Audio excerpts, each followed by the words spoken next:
ఒక్కటే గుర్తుపెట్టుకోండి, ఈసారి జగనన్న 2.0 కొంచెం వేరుగా కూడా ఉంటుంది.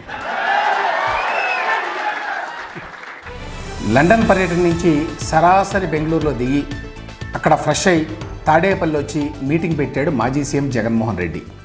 చాలా విషయాలు మాట్లాడాడు. ఈ సందర్భంగా 16 నెలలు జైల్లో ఉన్నా, అయితే ఏమైంది, సీఎం కాలా అని అంటున్నాడు ఆయన.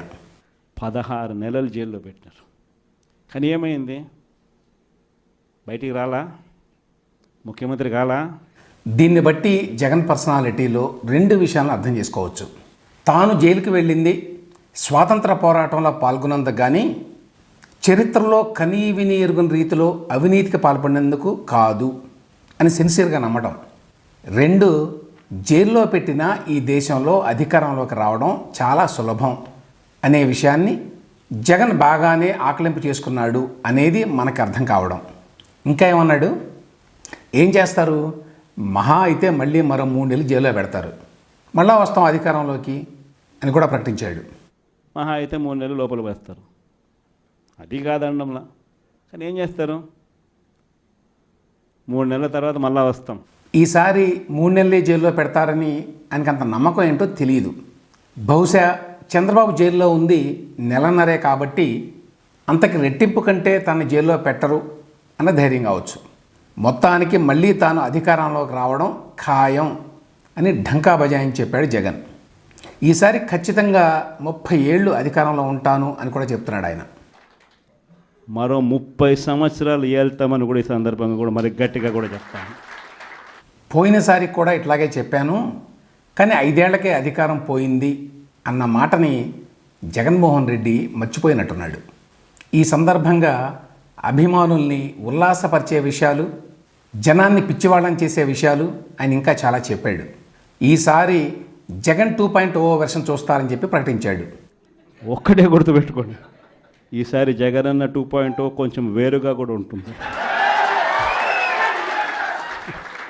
ఏంటి 2.0 వెర్షన్? జగన్ 1.0లో ప్రజల కోసం ఆలోచించడంలో బిజీగా ఉండి కార్యకర్తల గురించి పట్టించుకోలేదట. జగన్ 2.0లో ఈసారి కార్యకర్తలదే రాజ్యమంట.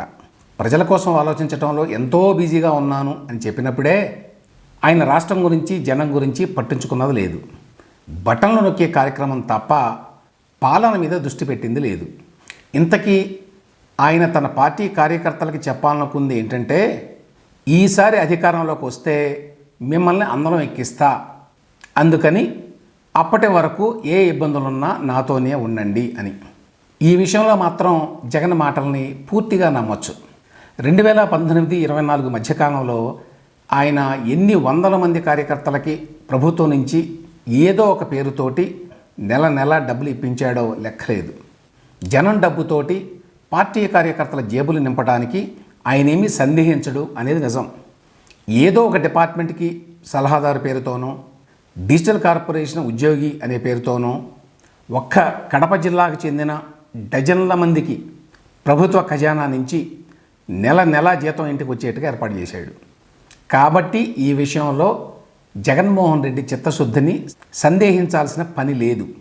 కార్యకర్తలకి ధైర్యం నూరిపోయడానికి ఇంకో మాట కూడా చెప్పాడు జగన్. మనల్ని ఇబ్బంది పెట్టిన వాళ్ళందరినీ గుర్తుపెట్టుకుంటా, ఏ అధికారిని వదలం అని ఒక హెచ్చరిక జారీ చేశాడు. చంద్రబాబు హెచ్చరికల కంటే జగన్ హెచ్చరికలు బాగా పనిచేస్తాయి అని ఈపాటికే చాలామందికి అర్థమైంది.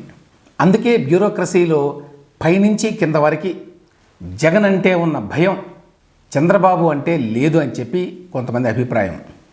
జగన్ మాట్లాడిన మాటల్లో అన్నిటికంటే కామెడీ ఒకటి ఉంది. అదేంటంటే క్యారెక్టర్ గురించి, క్రెడిబిలిటీ గురించి ఆయన ఇచ్చిన ఉపన్యాసం. క్యారెక్టర్ అనేది వాటర్ బాటిల్లో నీళ్ళ లాంటిదంట. ఒకసారి పారబోస్తే ఎత్తుకోవడం కష్టం అంట. చాలా వెరైటీ పోలిక.